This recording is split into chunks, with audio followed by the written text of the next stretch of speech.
Hey guys, and welcome back to this channel. In this video I'll be showing you guys how you can make a kind of scary edit on CapCut. So you want to select a sort of scary picture or clip, and then you are going to go to effects, video effects, and then you are going to find dark.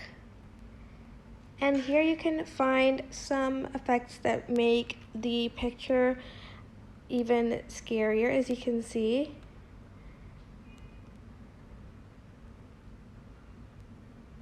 Like something like that.